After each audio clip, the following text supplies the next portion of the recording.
सगळेच अस्वस्थ आहेत, प्रत्येकाची काय काय मागणी आहे. आणि तुमचं पण मी अनेक वेळा आंदोलन पाहिलंय, तुम्ही सगळ्यांना बरोबर घ्यायची भूमिका आहे. म्हणजे आता तुम्ही म्हणताय की मला द्या वगैरे असं खरी हे तुमचा पण मनाचा मोठेपणा आहे.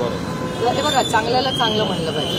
तर माझं असं मत आहे की तुम्ही जी मागणी केली माझी 48 कशाला गेला रे आत्ता नाही कधी मोदी साहेबांनी पूर्ण देशाचे प्रधानमंत्री आणि प्रधानमंत्री पक्षाचा नसतो त्यामुळे तुम्ही जी भूमिका घेतली ती पूर्णपणे मला रास्त आहे.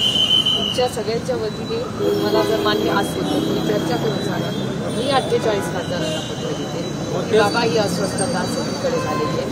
सगळ्याच समाजांच्या मागणीने आपण सगळे मिळून माननीय मोदीजींची 48 म्हणून राज्याच्या वतीने असं असतं. रेल्वेचं बजेट असतं, रेल्वे बजेटला जेव्हा आम्ही जातो ना तेव्हा 48 जण एकत्र असतो. तुम्ही राज्य असं इथून तू नाशिकला ट्रेन नाही माझ्या मतदारसंघाकडे असं नाही म्हणणार ना.